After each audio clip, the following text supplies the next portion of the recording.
Sí. Bueno, muchas gracias y perdón por las molestias. El directo. Bueno, hoy tenemos el placer de contar con Eduardo Viñuela Suárez, que nos va a hablar de la habanera al reggaetón, un recorrido por los acentos de la música latina. Antes de empezar, como siempre, le pasamos la palabra a Virginia.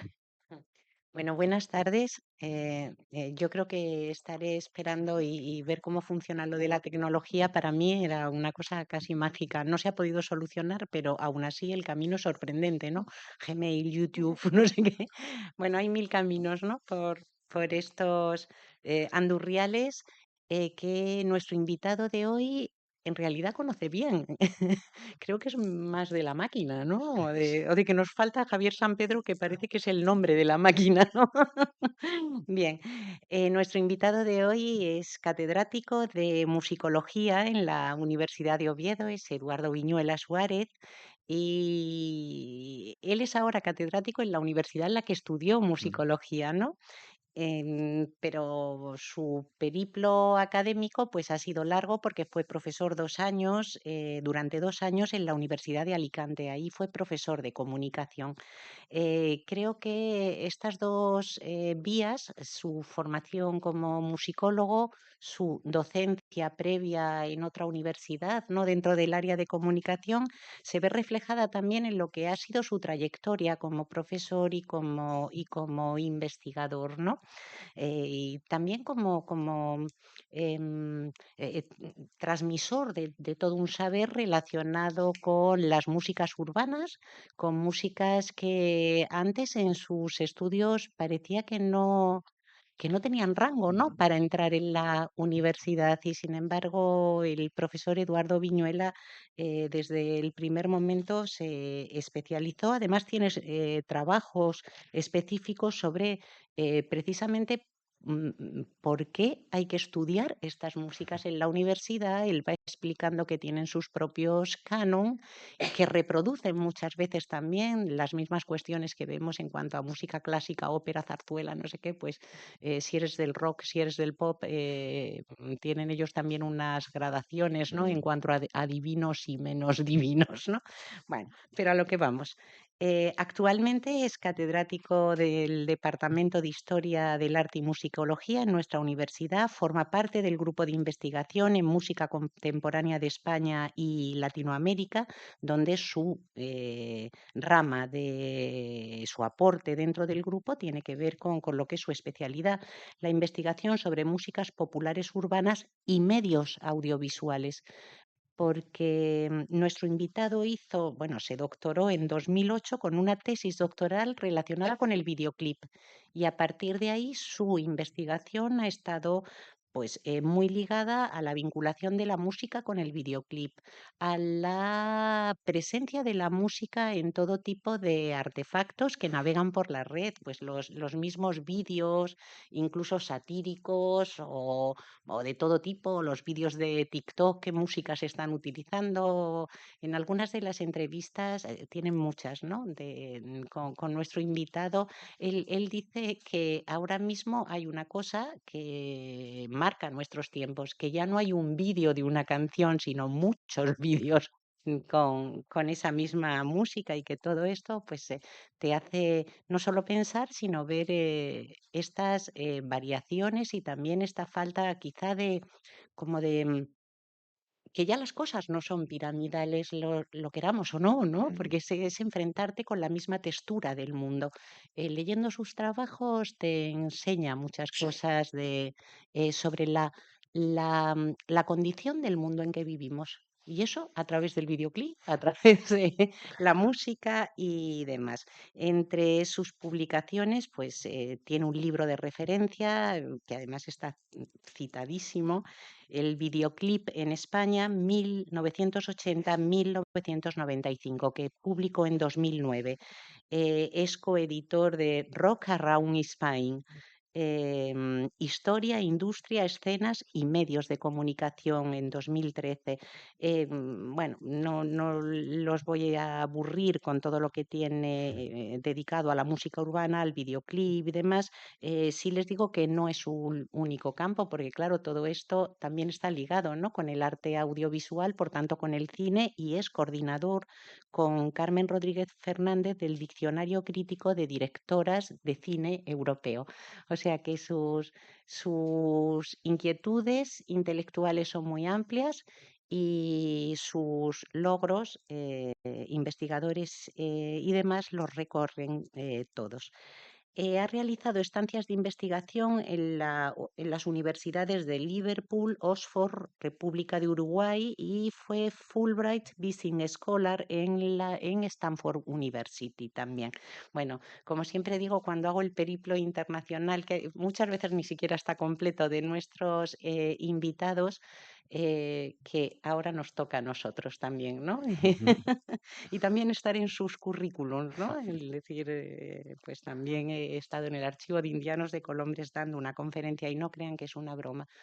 Forma parte de las cosas, alguna vez lo he repetido aquí, no saben con qué ilusión ven los profesores este póster que tenemos que anuncia nuestras conferencias y que tiene esa imagen emblemática del Archivo de Indianos de Colombres, que lleva 14 años ininterrumpidamente en las paredes de la facultad, pero se va cambiando el nombre, ¿no? Y todos me decís siempre alguna frase parecida: ¡ay, qué ilusión! Ahora estoy yo ahí en eso. Bien. Eduardo Viñuela ha sido presidente de la Asociación Internacional de Estudios de la Música Popular, en la rama española, ¿no? Yo se lo estoy diciendo en español, pero bueno, la, mm, la asociación tiene carácter internacional y su nombre está en lengua inglesa, que es la lengua franca del imperio, hasta que Bad Bunny intervino en la Super Total. Bowl y creo que le dio una vueltecita al asunto este, ¿no? Bien, fue vicepresidente también entre 2014, no, es Mm, actualmente, no, entre No, sí. 2014 y 2018 fue vicepresidente de la Sociedad de Etnomusicología, y por tanto ha dirigido la revista Transcultural de música, transcultural, ¿no? En el que con toda la intención le han puesto este elemento de trans, porque ellos atraviesan, ¿no?, todas y cada una de las barreras que se hayan podido establecer en cuanto a qué es bueno, qué es malo, qué está permitido, qué no está permitido, qué es lo canónico, Mm, qué está fuera del canon. Bueno, pues ellos atraviesan, ¿no?, Em, todas las tradiciones de música y danza y de las músicas populares urbanas. Ha sido también codirector de Cuadernos de Etnomusicología entre 2011 y 2020, y bueno, en la conferencia de hoy, como ven, va a recorrer de la habanera al reggaetón. Y ya una vez uno de tus compañeros de musicología nos decía, bueno, es que España estaba representada a través de la habanera. La habanera, por supuesto, podría tener ecos que aludieran al Caribe y a Cuba, dice, pero a lo que apuntaba identitariamente era España. Eh, Eduardo Viñuela tiene porque él es no solo muy considerado, es que no tiene que ser muy considerado, le interesan todos los fenómenos también de masas relativos a la música, y en un programa de radio dedicado a Eurovisión y demás. Una de sus reflexiones era la siguiente: a nivel internacional, decías, España como país y como lenguaje está asociada a todo lo latino. Nosotros, digamos que somos una provincia mm, del gran universo que se expresa en español, y ahí hay quiero decir, son venas comunicantes, no cordones umbilicales de madres e hijos, ¿no? Ujú. Es otra cosa, y creo que de esa otra cosa viene a hablarnos hoy el profesor Eduardo Viñuela, que, sabes, yo siempre presento a la gente por su genealogía. Le ha dirigido la tesis no sé quién, que ya lo tuvimos aquí hablando. Bueno, pues a mí hay una cosa que me parece em, que es muy hermosa. Eduardo Viñuela Suárez es hijo de Socorro Suárez, que fue conferenciante, catedrática de filología inglesa en nuestra facultad, una de las mejores profesoras y mejores personas que se han paseado por el campus del Milán. Y como en el mundo en el que vivimos ahora eso escasea, creo que es bonito también ver que el mundo es un pañuelo. Muchas gracias. Bueno, buenas tardes a todos, a todas, y muchas gracias por la invitación y por la presentación, que me he quedado impresionado con esto de cosas de, como decías, digo, ¿qué habré dicho yo? A ver qué habré. Y luego, efectivamente, tienes mucha razón con la ilusión y la emoción que es estar en ese cartel, porque yo llevo muchos años viendo estos carteles por la universidad y aparecen en el dúo que recibimos todos los días y siempre es conferencia en el Archivo de Indianos y de repente verse ahí con el nombre es como de, wow, un poco de qué impresión, ¿no? Qué responsabilidad. Así que estoy encantado de estar aquí con este tema, que es un tema que la verdad es que lo voy investigando de forma bastante periódica. Y eso yo creo que me permite también ver, digamos que los procesos, especialmente los que están sucediendo en los últimos tiempos. Estamos en un día muy importante hoy. 22 de mayo empieza la gira de Bad Bunny en España, en Barcelona. Va a dar, creo que son 12 conciertos, 2 de ellos en el Palau Sant Jordi, 10 en Madrid. Es todo un hito y viene de dar 31 en Puerto Rico. O sea que estamos ante el rey del pop y desde luego ha cambiado muchísimas cosas. Estamos en el año también de la Super Bowl, porque por primera vez se canta íntegramente en español y fue cosa de Bad Bunny precisamente, ¿no? Con lo cual estamos en un momento también muy interesante de algo que viene de bastante atrás. Y lo que voy a tratar hoy es de hacerlo. Traía los vídeos, pido perdón porque no se van a poder ver aquí, pero vamos a tratar de escuchar algunas cosas a través del móvil.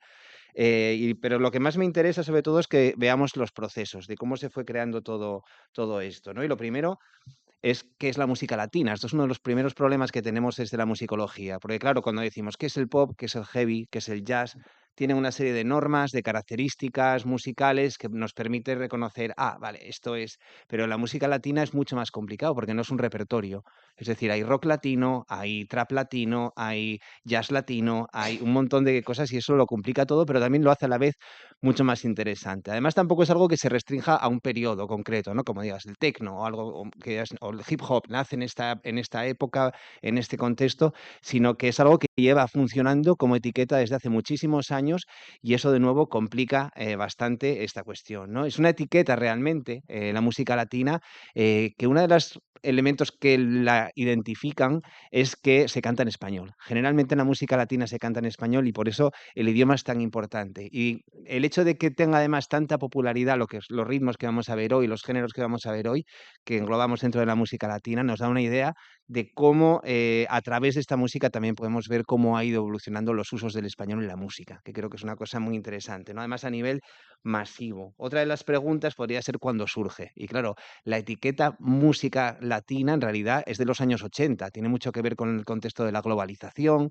tiene mucho que ver de ese momento en el que nacen las músicas del mundo y empieza a idearse todo este tipo de etiquetas para hablar de multiculturalismo y demás. Pero si nos vamos a la raíz de cuándo podemos empezar o cuándo se empieza a gestar todo esto, tenemos que irnos, como vamos a ir al siglo XIX, y uno de los puntos va a ser precisamente la habanera, que es uno de los puntos fundamentales para entender por qué podemos hablar de música latina.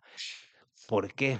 ¿Por qué música latina? Pues porque es una etiqueta que nos habla de viajes, y lo decía Virginia ahora, ¿no? En las idas y vueltas, y de hecho siempre se habla de la habanera como un canto de ida y vuelta, y efectivamente la música viaja mucho, la música viaja con las personas, la música no pesa, Yo siempre se lo digo al alumnado, cuando se habla de patrimonio inmaterial, es ese patrimonio que no pesa, que puedes llevar contigo mismo, ese acervo, ese conocer y que viaja contigo. Y donde viaja se reproduce. Y ese tipo de cuestiones es lo que ha hecho que la música fuera una de las representaciones culturales que recogen muy bien todo lo que son esos flujos migratorios que se han producido entre España y América desde el siglo XIX especialmente, ¿no?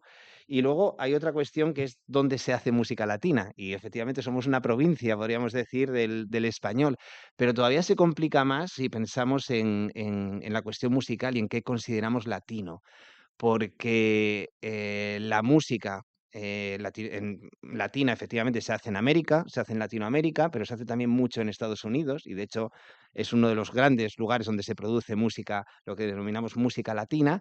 Se hace en España, porque tenemos muchos artistas que se definen como latinos, ahí tenemos a Bisbal, ahí tenemos a Enrique Iglesias, a Alejandro Sanz, pero también en Italia. Y ahí tenemos a los italianos y tenemos a Laura Pausini, que por ejemplo le han dado un premio en los Grammy Latinos que se han celebrado en Sevilla hace un par de años, ¿no? Y también el hecho de que los Grammy Latinos se hayan celebrado en España también nos da una idea de cómo institucionalmente también se está tratando de establecer estos puentes entre España, América y también Italia, ¿no? Con lo cual es muy complicado también y nos sitúa en ese campo en el que es muy difícil escribirlo también, este repertorio, a un territorio concreto, a un espacio concreto, a un país concreto o incluso a un continente concreto.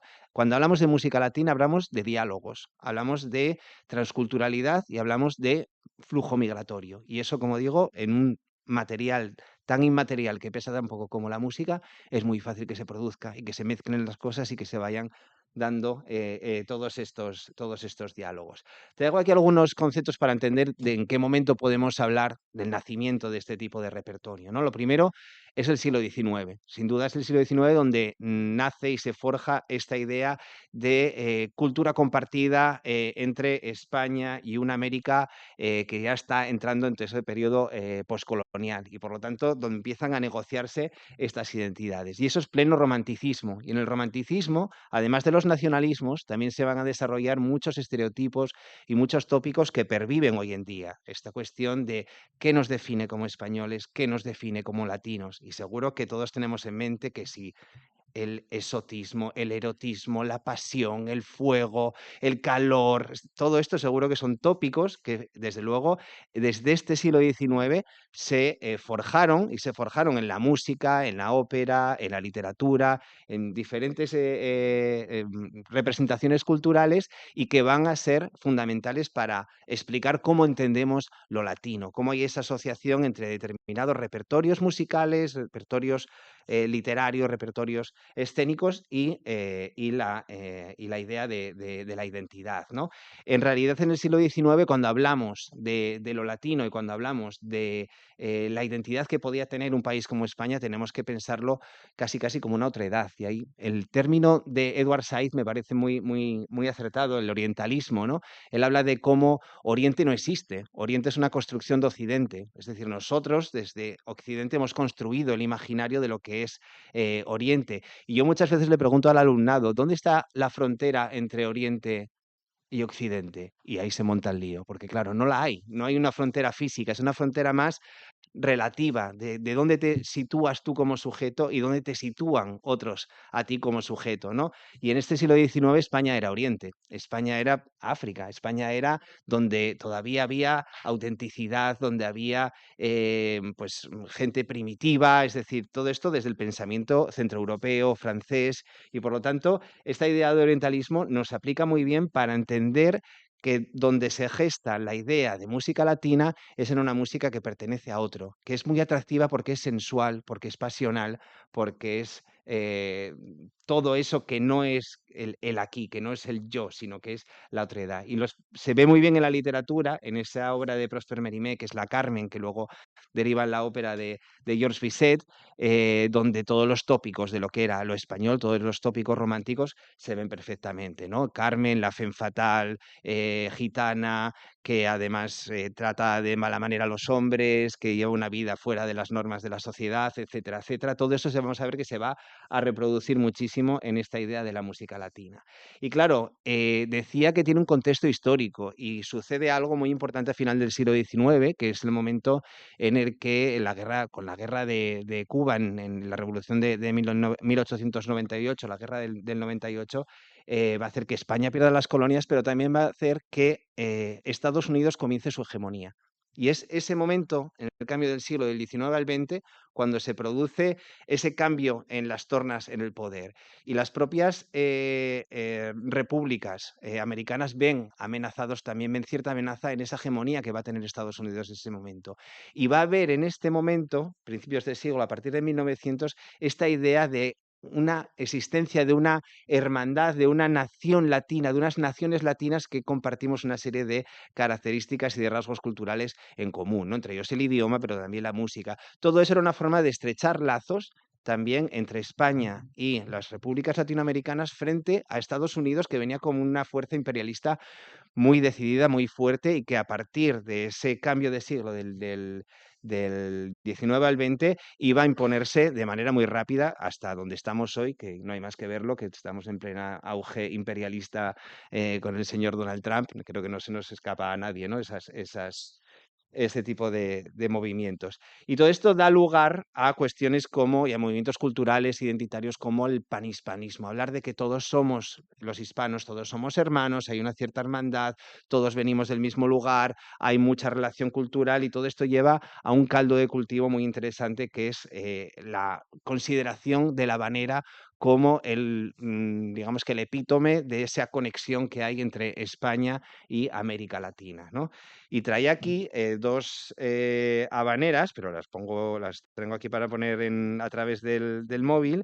Una que es muy conocida, es la habanera de La Paloma, de Sebastián Iradier. La conocemos todos, creo. Voy a poner.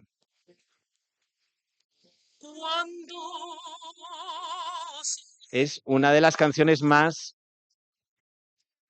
interpretadas, más versionadas, más grabadas de la historia. Es una canción. Mira, puedo alejarla ahí mientras sigue hablando. Es una canción de Sebastián Iradier, que es un compositor vasco, que la compone en este año 1859 y la registra por lo menos en SGAE. Acababa de volver de un viaje de Cuba y es muy interesante ver cómo esta canción se va a reproducir muchísimo por toda América Latina, también no solo en España, sino también en América Latina, también en otros lugares, en Francia, porque él tenía mucha conexión con todo el círculo de composición francés, y esto le va a dar, digamos que va a convertir a la habanera en un espacio muy, muy importante de ese diálogo entre España y Latinoamérica. Y además, la habanera está presente, y esta habanera en concreto está presente en diferentes idiomas, en diferentes estilos musicales, en diferentes artistas que quizás a priori pues no relacionaríamos con este repertorio, ¿no? Uno de ellos es este, que traigo aquí, que seguro que por la voz lo podéis igual conocer.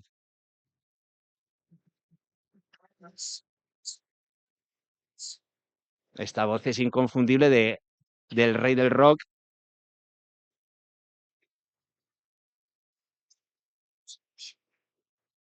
Y es una versión que él hace, la canción la llama No More, en el año 1961, como banda sonora de una de las películas de estas que grabó.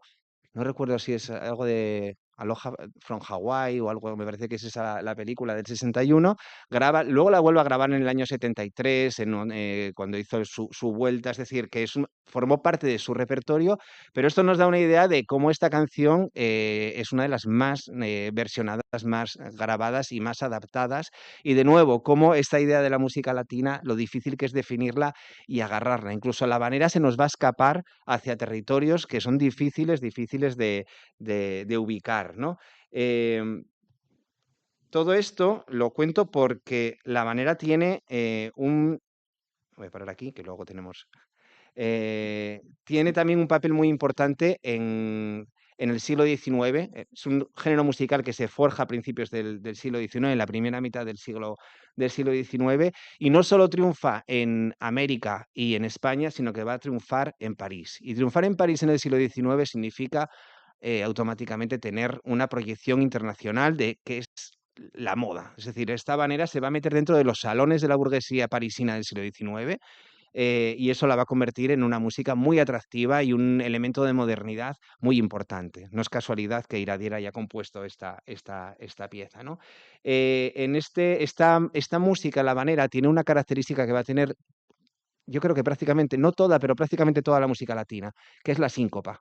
Ese pa pam, pam, pam, es decir, pa pam, pam, pam, pa pam, pam, pam. Ese pa pam, ese acento que está desplazado, por eso habla de los acentos de la música latina, es precisamente lo que va a dar esa característica a la manera, además de la temática nostálgica, muchas historias de migración y demás, pero lo más importante, el tiempo lento, que también es característico de la habanera, pero sobre todo esa síncopa, ese acento que aparece ahí, que va a aparecer reproducido en toda la música latina, desde la habanera hasta el reggaetón, que es la razón por la cual lo titulé de esta manera, ¿no? Es un acento y una característica que la vamos a ver ahí muy, muy representada. Esta habanera, como digo, se convierte en una música de moda en estos años, a mediados del siglo XIX, en París, y por lo tanto en toda la moda burguesa europea, y en este momento está sucediendo otra cosa muy interesante dentro de España. Estamos en los primeros años también del flamenco. El flamenco es un género, un repertorio artístico, voy a decir, que nace a principios también del siglo XIX, y que nace en Andalucía, pero que a mediados de siglo ya está muy presente dentro de la ciudad, dentro de la ciudad de Madrid.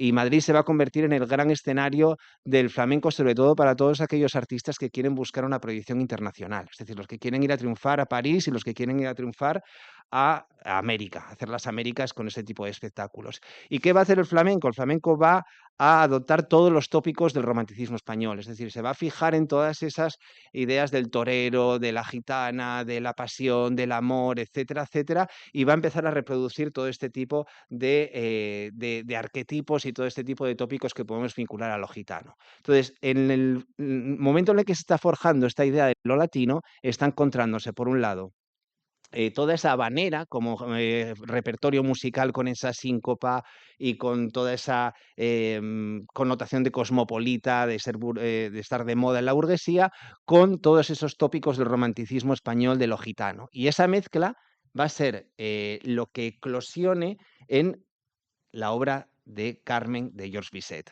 La obra de Carmen de Georges Bizet, que es esa última ópera que hace Georges Bizet, que compone Bizet, que estrena en marzo del 75, en París, con un fracaso inicial bastante estrepitoso, pero que remonta. Georges Bizet muere en junio de ese mismo año y no llega a ver la fama que tuvo su obra, porque hoy en día, desde luego, es una de las óperas que más se pone en escena cada año. De hecho, todavía que en Oviedo, yo creo que este año la pusieron otra vez, la Carmen de Bizet, y es una de estas obras que además se va a girar, se va a proyectar internacionalmente de forma muy rápida, y va a llegar muy fácil a América. En América, además, en estos momentos hay un circuito muy importante que es Nueva York, La Habana, Buenos Aires. Es toda esa costa, que triunfar en América era básicamente triunfar en el Teatro Colón de Buenos Aires, triunfar en La Habana y triunfar en los teatros del Broadway de Nueva York. Y la ópera de Bizet va a llegar ahí. Pero no solo llega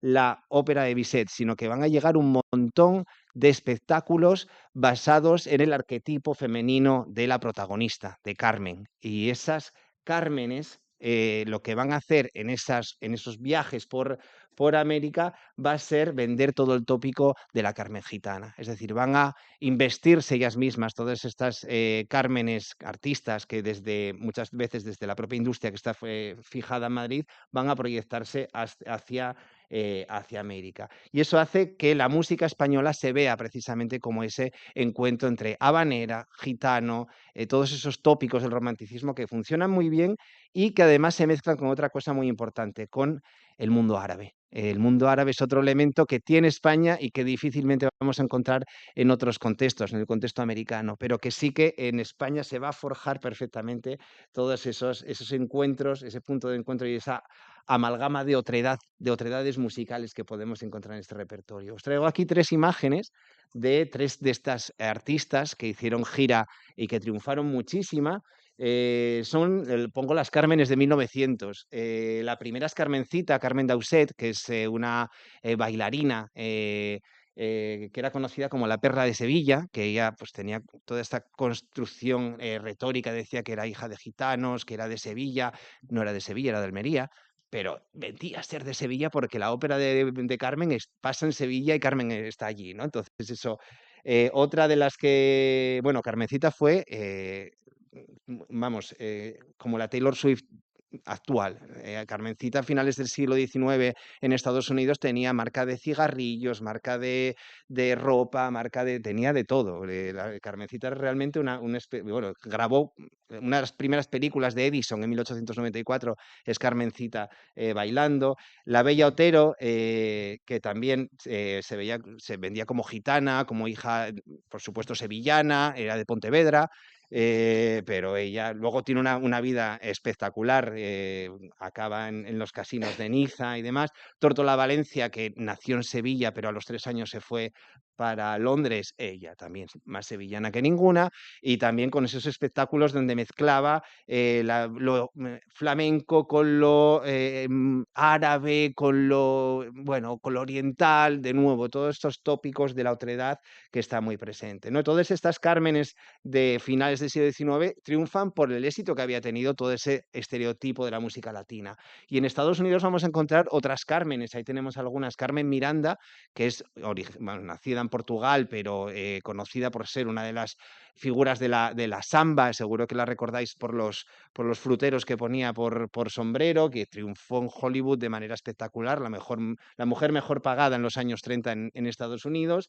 Rita Hayworth, que como tenía también ese origen español, latino, pues a pesar de haber nacido en Brooklyn, pues encajaba perfectamente para encarnar el personaje de Carmen, o incluso ya empezamos con la interseccionalidad y el género ya va mezclado con la raza, ¿no? Con Dorothy Dandridge, que es la protagonista de Carmen Jones, que es una adaptación cinematográfica de la ópera de Carmen, pero en clave afroamericana y sucediendo en Estados Unidos. Lo de las Cármenes da para muchísimo porque a mí me apasiona además todo cómo se van adaptando y cómo se van actualizando todos estos repertorios y cómo la figura de Carmen sirvió para encarnar todos esos tópicos de la mujer latina y de la música latina y del espectáculo latino, ¿no?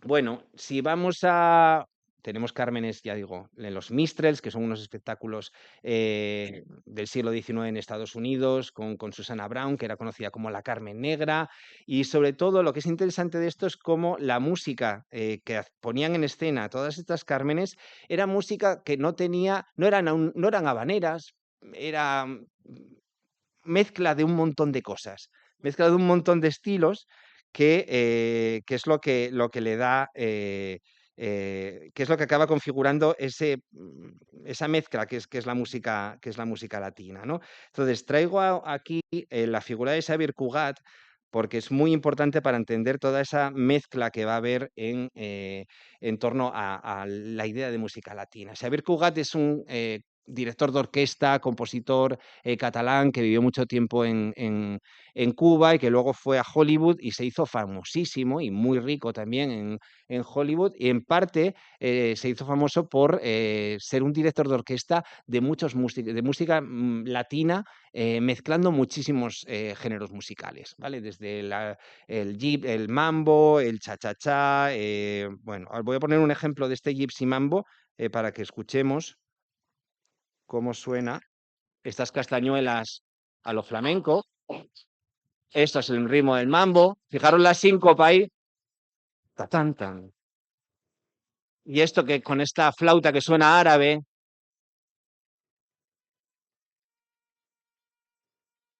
Esto que suena jazz.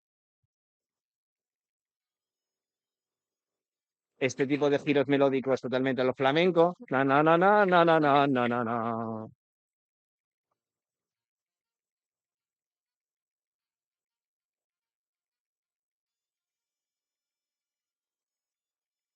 Estas trompetas también muy del mariachi mexicano, que en este momento, años 40, ya el mariachi estaba muy potente como elemento identitario mexicano.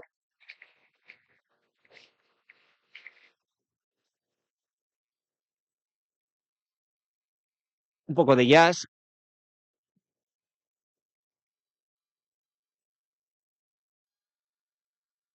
Lo paro aquí porque es para que veamos, esto era la música latina en los años 40, una mezcla de un montón de géneros, de estilos diferentes, pero que desde luego Xavier Cugat entendió que estos pastiches funcionaban muy bien. Luego tuvimos años después aquí un Luis Cobos que también lo entendió muy bien y triunfó mucho en los años 80 con cosas poco que hoy en día suenan un poco extraño, pero desde luego aquí sí que vemos toda esta mezcla, todo este pastiche de lo latino. Pero no solo lo encontramos en este tipo de ritmos que ya se vendían directamente como latinos, sino que encontramos también dentro del rock and roll ton, ton, ton, ton, totón, ton, ton, totón, ton, ton, totón, ton, ton, habaneras dentro del rock and roll y volvemos a tener a don Elvis Presley.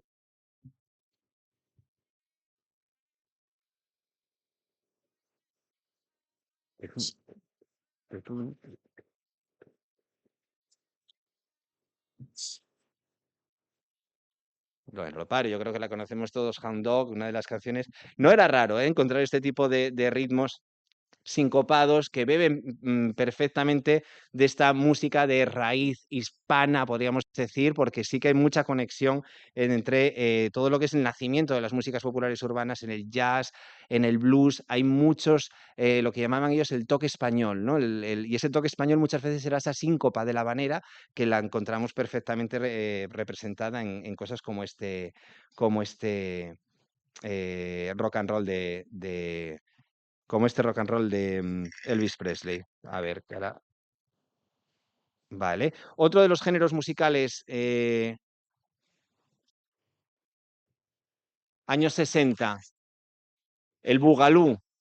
Esto es un género musical que nace en Nueva York, por eso pongo lo de los músicos newyorqueños, que era como se llamaba, a gente como Pete Rodríguez o Ray Barreto, que son de los pioneros. Son hijos de puertorriqueños, muchas de veces, o incluso puertorriqueños que aparecen en la escena musical, en concreto en Nueva York, que ya en estos años 60 es el momento, es el lugar donde se está combinando todos estos estilos musicales y donde va a convertirse en el epicentro de esta música latina. Esta la conocéis, quizás por esto no, pero ahora va a arrancar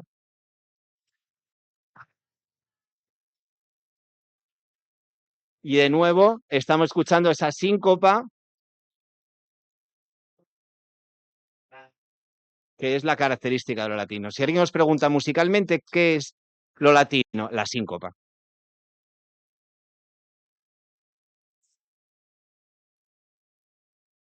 Y esto es el bugalú, muy famoso, y decía que lo conocíais porque en 2018 se hizo famosa una versión de Cardi B,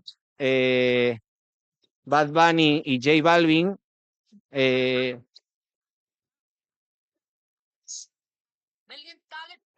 haciendo esta versión de I Like It Like That.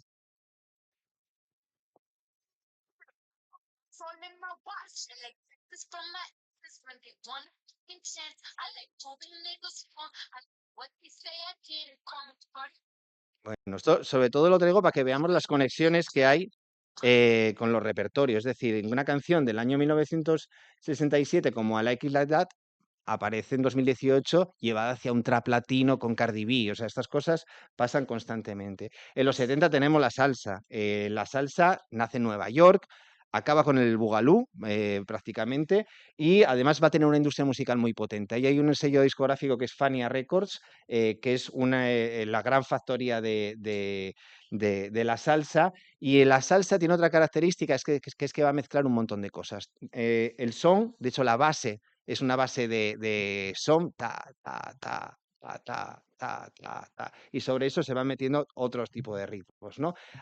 Hay son, hay bachata, hay merengue, hay vallenato, hay cumbia, un montón de elementos dentro de la salsa. Esto cabrea mucho sobre todo a los cubanos, porque los cubanos dicen que la salsa no existe, que la salsa en realidad es son cubano. que nada de llamarlo salsa, que esto es un invento de los yanquis. Pero lo cierto es que ahí se creó toda una escena que además se va a internacionalizar y que nos lleva a lanzar carreras de gente muy conocida, como Rubén Blades, el panameño, Willy Colón, que falleció además en febrero en este año. Yo creo que Pedro Navaja lo conocemos todos, por la calle del viejo barrio, la vi pasar, ¿no? Pues este tipo de sonidos de salsa, Celia Cruz, Tito Puente, todo esto son gente que está creciendo en esta escena de la salsa en este momento. Y me voy a ir ya acercando a los años 90, al primer boom latino, porque fue un momento también muy importante por la dimensión que alcanzó en la música latina, especialmente en los Estados Unidos, que es el principal mercado musical a nivel internacional. Y aquí hay muchas cuestiones que intervienen, ¿no? Esto no es una cosa de que de repente hay una música que haya eclosionado, sino que lo primero que tenemos que atender son cuestiones demográficas. En 2002 ya había más de casi 39 millones de hispanos en Estados Unidos, que ya era un porcentaje importante de la población. Era gente joven, y la gente joven consume música, consume cine, bueno, lo vimos cuando llegó el rock and roll y los jóvenes consumían rock and roll, ¿no? Eso hace que tire para arriba de una industria musical. En ese momento el español dentro de la comunidad latina es el idioma principal, el español o Spanglish. Ya tenemos inmigrantes de segunda o tercera generación que ya no se consideran inmigrantes, sino que son nativos de Estados Unidos, pero que no acaban de encajar con el canon anglosajón, y entonces encuentran en estos productos de la música latina, del boom latino, como un elemento que les va a permitir identificarse, ¿no? Encontrar esa identidad. Y luego, otra cosa importante es que desde los años 80 no paró de crecer el consumo en ocio por parte de la comunidad latina, y eso va a hacer, pues, que las industrias culturales vean que que hay un nicho de mercado y por lo tanto que se puede intervenir. Y se creó toda una industria de lo latino que tiene su epicentro en Miami. Lo conocen dentro del cine y de la producción audiovisual como el Latin Hollywood, porque ahí es donde se hicieron muchísimas de las telenovelas de los años 90, donde tenía la sede MTV Latino, que se crea en el año 93, donde se va a sentar Miami Sound Machine, que era el grupo que tenía Emilio Estefan, y donde va también Emilio Estefan a poner Crescent Moon Studios, que es el estudio de grabación desde el que grabó los discos de Ricky Martin, de Alejandro Fernández, de Luis Fonsi, de Shakira, de todos los que nos suenan del boom latino de esta época, ¿no? Fue tal el éxito que empieza a tener esta música latino que incluso se crea estos Grammys latinos en el año 2000, que hoy en día ya son muy conocidos. En ese momento se vio como algo curioso. Algunos estaban a favor de un reconocimiento, otros decían, más que reconocimiento es meternos en un nicho, ¿no? Con lo cual, esto es un debate que está ahí encima de la mesa. ¿Cómo sonaba la música de este boom latino? Lo voy a poner, aunque sé que lo conocéis, y lo habéis oído porque es imposible que no lo hayáis oído en algún momento, Living la Vida Loca, y pongo Living la Vida Loca de Ricky Martin, eh, por el Living la Vida Loca, por esta cosa del Spanglish también muy, muy de momento, pero hay que traer los videoclips, da un poco de nostalgia, 2000 era, 1999, ¡oh!, que se nos para. Yo quería que se oyera sobre todo. Venga, Ricky.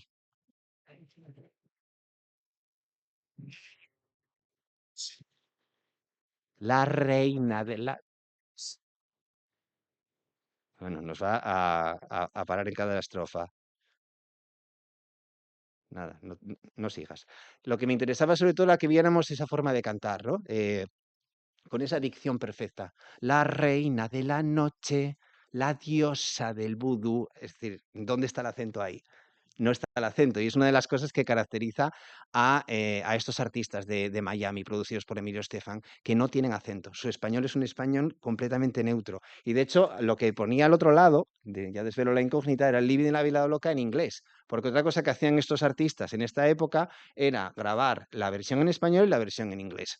De manera que ese era perfectamente vendible al público estadounidense, que no lo veía como algo raro, porque además en un inglés también bastante plano, y el español era un español que no tenía un acento y no identificabas el lugar del que pertenecía o del que venía Ricky Martin. ¿De dónde es Ricky Martin? Como Bad Bunny, pero cantan diferente, ¿eh? muy diferente. La dicción, desde luego, es muy diferente. Y eso es una de las características de las diferencias que hay en este momento. Otra de las cosas importantes que sucede con el boom latino, se va a convertir en un repertorio musical, en una escena musical que va a servir para iniciar nuevos viajes de ida y vuelta. Viajes de ida y vuelta entre Latinoamérica, artistas latinoamericanos que van a Estados Unidos, en concreto a Miami, españoles que van a Miami también a triunfar, por ejemplo, Enrique Iglesias, por ejemplo, Alejandro Sanz, que pega un giro. La carrera de Alejandro Sanz yo siempre la pongo como ejemplo de latinización, ¿no? Desde ser un ídolo de adolescentes en los primeros discos, a partir del más ya se empieza a latinizar a lo cubano y ya no es lo mismo, ya es completamente Miami Sound, vamos, de libro, ¿no? Y luego muchos artistas latinos están entrando en Europa a través de España, ¿no? Es el caso de Shakira, por ejemplo, que entra en Italia a través de España y por lo tanto se van haciendo todos estos viajes de vuelta que de nuevo nos hablan de con lo que son las dinámicas de lo latino. Pero no solo son españoles y latinoamericanos que entran en ay, ahora esto está como que tampoco me va a funcionar, si no os lo cuento directamente. Eh, que entran en el mercado, en este viaje, sino que va a haber también artistas anglosajones que van a tratar de entrar en lo español. Es el caso de Madonna. Seguro que conocéis, traía el videoclip de La Isla Bonita, que es quizás uno de los primeros ejemplos de éxito masivo en el que podemos observar esa dinámica, ¿no? Es un videoclip y una canción del año 1987 donde Madonna va vestida, no sé muy bien si de flamenca, está delante de un altar que parece católico, pero no lo es del todo. Dice cosas en español por ahí, en plan de algo que tiene que ver no sé, con el embrujo y todo ese tipo de cosas. Yo creo que voy a llegar, ¿eh? Para poneros el principio. Nada, no me va a dejar. Ah, no, porque va a parar cada poco. Bueno, y otra de las que va a utilizar este tipo de tópicos latinos y demás es Jennifer López. Jennifer López son artistas, fijaros, Madonna, el hecho de que sea católica en Estados Unidos y que tenga ese vínculo con Italia le permite jugar a ser latina. Jennifer López, a pesar de ser del Bronx, o precisamente por ser del Bronx, le permite también jugar a esa ambigüedad y hacer este tipo de conexiones, versiones en español y también jugar a ser un poco la Carmen, ¿no? Uno de los videoclips que os traía aquí era el It Ain't Funny, en el que ella sale como una Carmen gitana, pero gitana con música romaní, no gitana de flamenco, bailando en un momento baile flamenco, mezclado con sonidos árabes, toda una mezcla que, vamos, es un auténtico pastiche cultural, ¿no? Y también tenemos a Beyoncé, que hoy en día todos la ubicamos dentro de lo que es la identidad afroamericana y de luchar por esa identidad negra y el papel de la comunidad negra en los Estados Unidos. Cuando empezó su carrera, empezó jugando a ser latina. De hecho, lo que tenéis a la izquierda, eso de Carmen a Hip Hopera, es una película que produjo en TV en el año 2001, protagonizada por Beyoncé, y es una versión de la Carmen de Mérimée, perdón, de la Carmen de Bizet, de la ópera, pero totalmente adaptada. Es muy cutre, lo siento, tengo que decirlo, es muy mala, hay cosas malas a veces. Esto es muy mala la película, pero es muy interesante el hecho de que ella, en el momento en el que deja Destiny Child, haya optado por el personaje de Carmen para llegar para buscar esa reputación. Sale con Santana en la Super Bowl de 2003, incluso llega a estar en el especial Los 50 más bellos de People en español, ¿no? Ahí con otros personajes de telenovelas y demás, y ella pues introduciéndose. Grabó un disco además de canciones todas en español, con duetos con Alejandro Fernández en el año 2007, es decir, antes de la Beyoncé que todos tenemos en mente, hubo una Beyoncé latina, y que ella decía que era latina porque era de Texas, y entonces en Texas está ahí un poco la frontera, y que ella iba a clase y escuchaba español, que ella no habla español, pero bueno, que un poco sí que le está cerca, ¿no? Entonces, bueno, una retórica un poco difícil de sostener, pero bueno, tenemos a Cristina Aguilera también, que hacía aquello del genio en la botella, o sea, no sé si recordáis, en 2001, 2, 3, en aquellos discos, y era una forma también de buscar ese nicho, ¿no? Eso también nos habla de cómo la música latina en este momento ya estaba vendiendo y estos artistas veían que podían conseguir público con estos crossovers, ¿no? De todos modos, si tenemos que pensar en un momento en el que realmente eclosiona todo esto, es a lo largo del siglo XXI. Hay varios factores que tenemos que entender para saber por qué estamos hablando a partir de 2007, de 2017, del efecto Despacito y de Bad Bunny y todo este tipo de cosas que están sucediendo ahora, ¿no? Lo primero, en Estados Unidos hay menos inmigración latina. Lo que hay son más nacimientos de latinos. Y claro, a Donald Trump le complica mucho en general todo, ¿no? Pero es que es así, no es una cuestión de deportar que si la mayor parte de la población latina de los Estados Unidos ha nacido en los Estados Unidos y es ciudadana de los Estados Unidos, ¿no? Y estos latinos están viviendo, están creciendo precisamente en este ambiente hostil que los margine. Por lo tanto, también están construyendo cierta identidad o están buscando una identidad de grupo, una identidad de grupo que permita desarrollar una convivencia de toda esta minoría, que es la minoría más numerosa que hay en los Estados Unidos. Y eso está llevando a un orgullo de identidad latina y de que en vez de propiciar una integración que hubiera, digamos que limado seguramente muchos rasgos culturales, está llevando a una lucha por la identidad y del lugar de origen. Y esto se construye a través de la representación cultural, a través del cine, a través de las series de televisión y a través de la música. Es decir, qué escuchas, qué ves, con quién te identificas, con qué personaje, quién eres tú dentro de la sociedad, ¿no?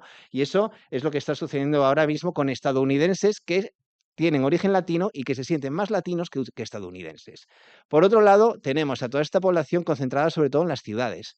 Es decir, no están en la zona rural de los Estados Unidos, no están en las minas de Virginia, sino que están en las ciudades y están imbuidos dentro de ese espacio de consumo cultural y dentro de los lugares donde hay pujanza económica. Son además una población que tiene más formación que la que tenían a finales del siglo XIX, es decir, hay más americanos latinos que están acabando los estudios, que tienen más poder económico también y que además consumen mucho entretenimiento, consumen mucha radio y por eso hay mucha radio en español, mucho cine y por eso hay mucho cine latino, y si no, fijaros en Baiana, en todas estas otredades de Disney, ¿no? En Coco, por ejemplo, todo esto son fenómenos, porque es que si vas a las cifras de quién va al cine en Estados Unidos, te encuentras que hay un porcentaje altísimo de población latina que va allí, que se quiere sentir identificada, no se encuentra en Frozen, pero sí se encuentra en Coco. Entonces, esas cosas son importantes. Lo mismo con la televisión y también con la música. Entonces, no es raro que haya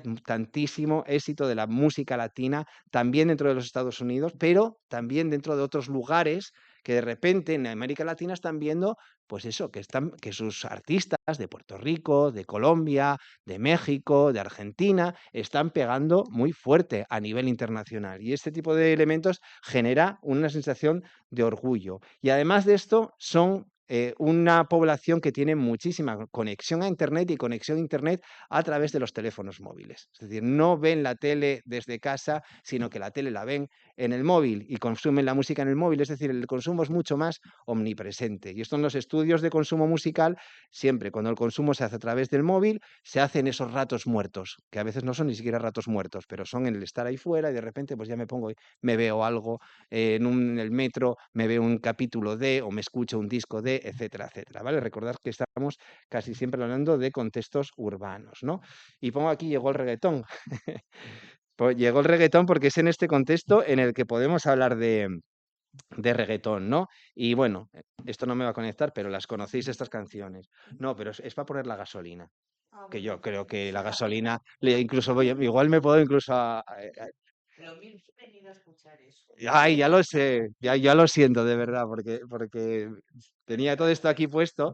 El reggaetón en realidad no nace en esta época, porque el reggaetón es anterior, podemos hablar de reggaetón desde finales de los años 90, eh, ¿Qué me traes? Trae la gasolina.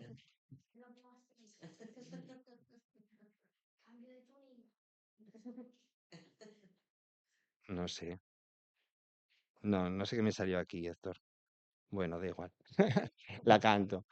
La cuestión es que en realidad Igraz en los años 90 viene de Panamá. Luego, si queréis, podemos hablar del origen del reggaetón, que es también bastante interesante. Pero es a partir de 2003 con Don Omar y el Dale Don Dale, 2004 con La Gasolina, 2004 ya, fijaros, ya 22 años de reggaetón ahí, de aquel escándalo que fue.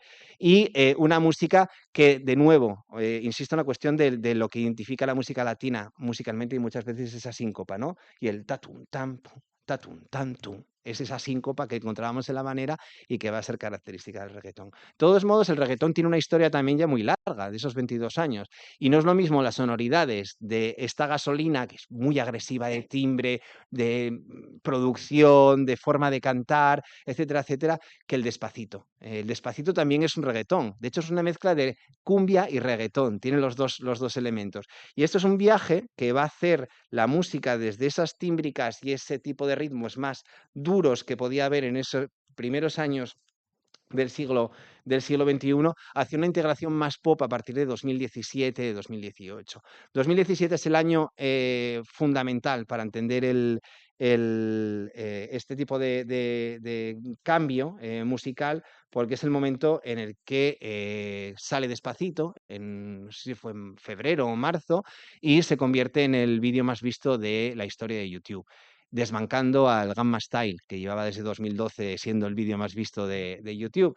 Y además se va a convertir en un fenómeno tal que hace que en Spotify en el año 2017 las 10, 15 primeras canciones más escuchadas del año todas tengan ese patrón de reggaetón. Tatum, tanto. Incluso cuando están cantadas en inglés siguen teniendo ese patrón de reggaetón, con lo cual es el momento de decir, aquí hay un cambio de ciclo. Y el cambio de ciclo es este segundo boom latino que se produce a partir de este momento y en el cual estamos plenamente metidos, hoy con la gira de Bad Bunny llegando aquí a España, que donde podemos encontrar unos rasgos diferentes y que tienen que ver con ese empoderamiento de la comunidad latina dentro de la propia sociedad en la que estamos viviendo, ¿no? Lo primero, el español que escuchamos ya no es ese español de Ricky Martin, plano, sin ningún acento, perfectamente correcto en cuanto a dicción, sino que hablamos un español con muchísimos acentos. Muchísimos acentos que además se ponen en primer y se visualizan. Y de hecho mucha gente, y una de las parodias que se hace de Bad Bunny es que no lo entiendo. ¿No? Claro que no lo entiendes, porque hay mucho español que es difícil de entender porque el español es muy, bueno, pues es muy musical y tiene muchas músicas y muchos términos muy diferentes. Entonces, primera cuestión que tenemos, los acentos. El acento puertorriqueño de Bad Bunny está muy presente. El acento mexicano de Peso Pluma está muy presente y podríamos seguir con muchos otros, ¿no? La jerga y el argot, los términos que antes se eliminaban, hoy en día están en todas las canciones y aparecen expresiones que incluso luego se generalizan y hay jóvenes por ahí, bueno, bro, y estas cosas demás. Todo esto viene en realidad de toda esta cuestión latina que está ahora mismo visibilizándose y que antes se escondía. A finales de los 90 todo esto se eliminaba y ahora aparece y esos términos, y además la gente comenta, ¿qué significa cuando dice esto? Y van a buscar y están llenas las canciones de palabras que hay que buscar porque son localismos directamente, ¿no? Luego otra cosa, las historias están muy localizadas dentro del lugar de origen. Cuando escuchamos, traía la canción de Debí tirar más fotos de cuando... Esa canción de Bad Bunny está ambientada en San Juan, pero menciona barrios, menciona gente, menciona bares, menciona esos espacios que localizan perfectamente la historia y que sirven de nuevo como una forma de reivindicación, de orgullo, y que además también toda esta música y estos artistas tienen unos posicionamientos políticos que no se permitían los de el primer boom latino. Es decir, esta cuestión de Bad Bunny de decir no voy a hacer ningún concierto en Estados Unidos porque si hago eso pueden venir la policía de inmigración y llevarse a la gente, los voy a hacer todos en Puerto Rico y que vengan los estadounidenses que quieran a Puerto Rico a verlo, que ellos no van a tener problema. Esta cuestión política de Bad Bunny de decir yo canto en español y solo en español, no canto en inglés, no se plegó nunca a cantar en inglés, es otra cuestión muy que les da una dimensión política que no tenían ni de lejos los de la primera generación. No quiero decir que los de la primera generación, o sea, no se lo podían permitir, digamos, ¿no? Los Ricky Martins, Shakiras, Thalías y demás, ¿no? Luego, no hacen versiones en inglés. Lo que hacen es introducir, pues eso, algunas palabras en inglés, si acaso, pero no hay esa cuestión de voy a hacer la vida loca o como hizo Shakira, grabar el servicio de lavandería en español y en inglés, sino que aquí directamente en español o en Spanglish. Y luego esa cuestión de la música como orgullo latino, y constantemente se habla del latino gang. Una de las características de esta generación de músicos latinos es que hacen muchísimas colaboraciones, muchísimos featuring. De hecho, Despacito es una colaboración de Luis Fonsi con Daddy Yankee, que Daddy Yankee es el de la gasolina. Y Luis Fonsi también había pertenecido a la primera generación del mundo latino, como un cantante así más tipo baladas, tipo Alejandro Fernández, pero aquí pues tiene esa cuestión de unirse. Y lo que os decía antes, pues Bad Bunny con Cardi B, con J Balvin, Ozuna con Nicky Jam, hay muchísimas colaboraciones y muchas veces se alude a este latino gang, es decir, a la pandilla latina, ¿no? A esa hermandad latina y de juntarse y ese orgullo del origen y de la pertenencia a este concepto de lo latino. Y luego, al igual que sucedía con todo lo que os decía de otros géneros como la salsa y demás, aglutina de todo. Es decir, hay una base de reggaetón muy importante dentro de la música latina actual, pero hay mucho dancehall también, que es un género que viene de Jamaica y que hay artistas especializadas dentro de lo que es el dancehall, como puede ser Bad Gyal, tenemos la bachata, y seguro que recordáis muchas bachatas, pues mismamente Nati Peluso y C. Tangana, Rosalía con The Weeknd, hay bachata por ahí, Karol G también. Hay cumbia, muchísima cumbia, hay trap, pero hay trap latino en concreto, y entonces ese trap se latiniza y se mezcla con muchos estilos. Hay corrido tumbado, que es toda esta música que está haciendo ahora Eslabón Perdido, pero Eslabón Armado, Peso Pluma y todos estos artistas de México que están triunfando muchísimo. Y tenemos pues artistas que vienen de diferentes lugares, Bad Bunny puertorriqueño, Maluma colombiano, al igual que J Balvin, al igual que Karol G, Peso Pluma mexicano, Rosalía española. Todo esto está funcionando como artistas que reivindican ese origen, ¿no? En Rosalía lo vemos muy claramente, ese uso del flamenco, ¿no? que aquí levantó tantísima polémica, pero que en otros lugares lo ven pues igual que, no sé, igual que Bad Bunny utiliza la bomba y la plena, que son dos géneros de la música popular tradicional puertorriqueña, ¿no? Y luego, pues ya no estamos hablando de triunfar en los Grammy Latino, sino que estamos hablando de triunfar a nivel internacional. Es decir, cuando hoy en día hablamos de los artistas latinos, están en los primeros puestos de Spotify, de Billboard, y están ganando los Grammys, no los latinos, los Grammys, los de toda la vida. Es decir, están comiéndole la tortilla y ganando espacios a los ángulos, ¿no? Y pongo ahí el ejemplo de Spotify, pero me parece que lo de la Super Bowl es muy potente, ¿no? Y además hubo dos momentos que explican muy bien lo que son los últimos 5 o 6 años, que es primero en la Super Bowl de 2020, que fue Shakira y Jennifer López, con J Balvin y Bad Bunny como invitados, pero que estuvo muy bien y que ya era un momento de mucha reivindicación, pero hoy tuvimos a Shakira cantando en inglés, Jennifer López también cantaba en inglés, es decir, había cierta cesión, ¿no? De artistas que además venían de la primera ola del mundo latino. En 2026, por primera vez en la historia, es un único artista latino que además dice, yo voy a cantar en español y va a ser todo en español, y así fue.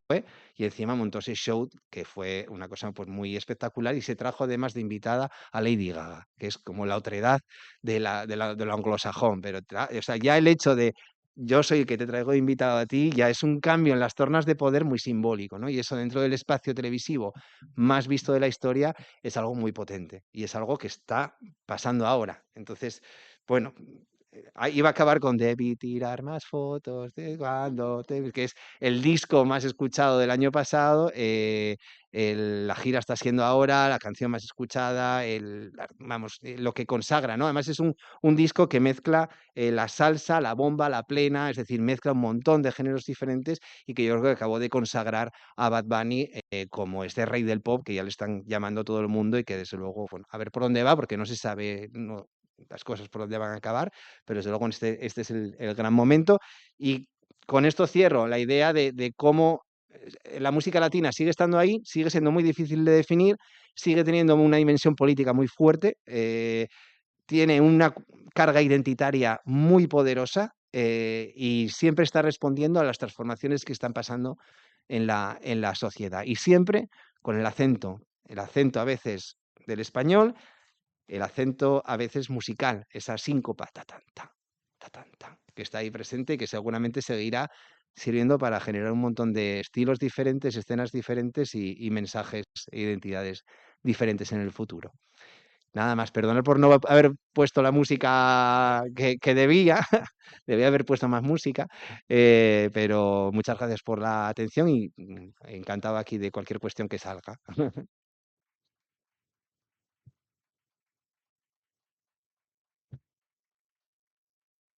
Muchas gracias, Eduardo, por la conferencia. Además, traernos un poco la actualidad de todo lo que sucede en el mundo, resumido un poco en música también. Mm. Y nada, si alguien quiere preguntar algo. Bueno, a mí sí me gustaría, bueno, primero felicitarte, porque dar una conferencia de música sin música y que nos hayas tenido embobados hora y cuarto siguiéndote, creo que no hemos perdido el hilo ninguno. Hombre, Gracias. habría sido precioso si encima los tenemos, sobre todo porque además traías vídeos, que Mm. no es solo sonido, porque yo que eso era lo que quería preguntarte, porque eh, tú estás diciendo que, claro, hay en este segundo boom latino hay todo un empoderamiento bueno, pues de lo latino y demás. Lo de la Super Bowl fue una Mm. cosa impresionante. Yo no me había fijado en eso que acabas de decir tú, que el anfitrión en pleno corazón de, además de un deporte tan significativo para los Estados Unidos y demás, como podía ser ese espacio, ¿no? Que el anfitrión era Bad Bunny y que Lady Gaga era la invitada, Mm. ¿no? Bien.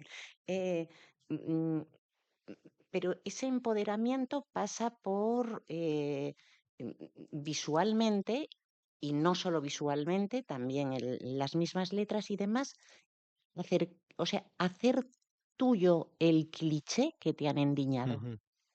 Totalmente. Y eso está bien, parecerte al cliché. No, Ujú. yo lo pregunto, no lo Sí, sé, a mí me encantan, pero sí. parecernos al cliché, no sé. Claro, claro, esto es complejo. Sí, tienes razón que efectivamente dices, ¿hasta qué punto Bad Bunny es así o lo que está haciendo es responder a lo que se espera de un artista latino, ¿no? Estas cuestiones, Pero no quiero ser y media, no me voy a civilizar, pero entonces claro, me voy a barbarizar.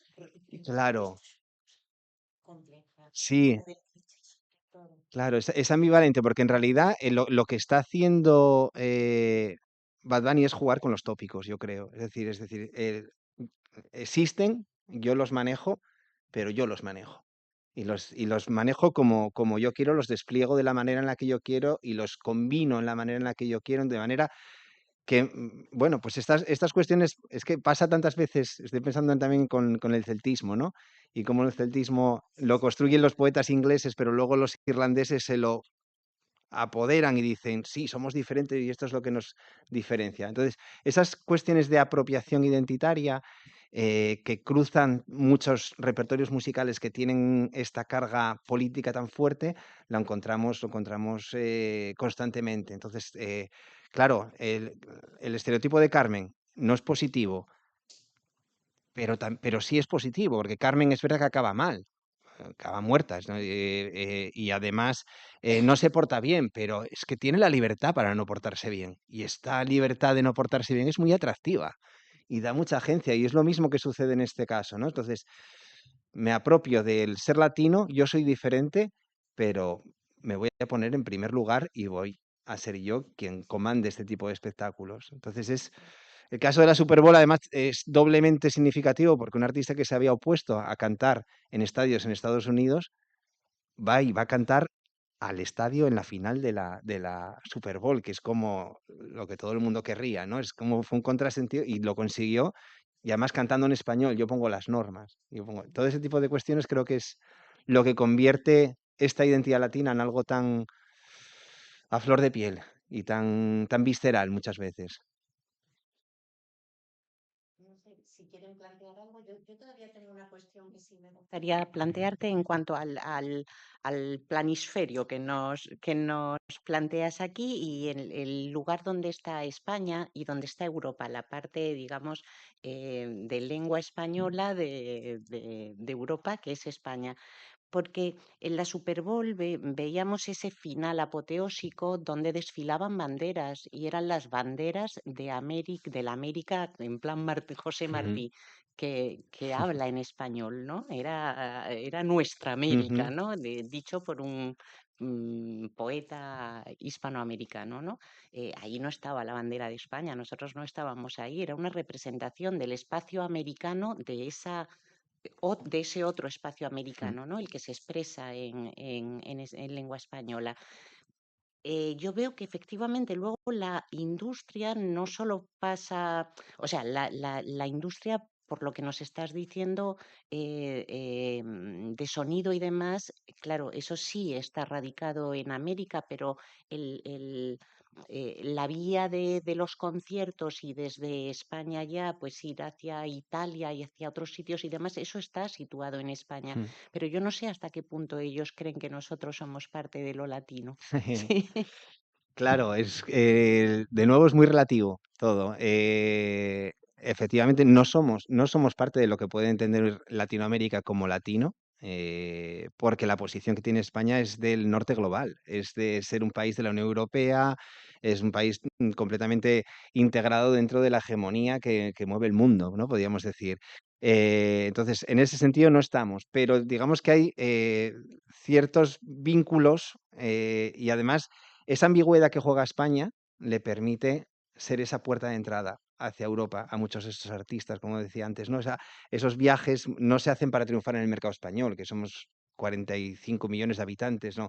Lo que interesa es llegar a otra población. Y luego, ¿hasta qué punto podemos hablar de que no existe ya una Latinoamérica también aquí en España? Porque claro, los flujos migratorios se cargan las fronteras muy rápidamente y de manera muy efectiva, Sí, eso por claro. supuesto, pero España como país. Claro, España como país, como identidad, pues juega ese papel ambivalente que estamos viendo ahora mismo en la política nacional, más bien en la política internacional, de la relación que tenemos con México, ¿no? De si el rey debe pedir perdón o no debe pedir perdón, Lo ha esos, hecho. claro, esos viajes, justo, pero todo ese tipo de gestos, ¿no? Entonces, dependiendo del momento, de la polémica, del discurso, vamos a ser la potencia colonizadora que saqueó todo o vamos a ser parte de la hermandad hispanoamericana, latinoamericana, hermanos, la madre patria. Tenemos un papel muy ambivalente. Yo creo que tenemos un papel muy interesante desde el punto de vista de cómo estamos situados, pero para andar con mucho cuidado, creo. También en lo musical, es decir, una de las cosas que le echaron en cara a Rosalía, por ejemplo, es que la bachata que hizo, la hizo con The Weeknd, y es como, vamos a ver, Rosalía, igual es un artista estadounidense, y es como si vas a hacer una bachata, hazlo con un dominicano por una cuestión de respeto, o sea, esas cosas que... Sí, claro, porque es como que venga y lo haga, yo qué sé, que The Weeknd se junte con Karol G para hacer, vale, bueno, pues lo que sea, ¿no? Pero una española, ese tipo de gestos sí que fueron criticados, ¿no? Entonces, eh, tenemos una responsabilidad y tenemos que no tiene Cristina Aguilera en su momento, que no tiene Beyoncé jugando a ser Carmen o que no tiene Justin Bieber haciendo su versión de Despacito.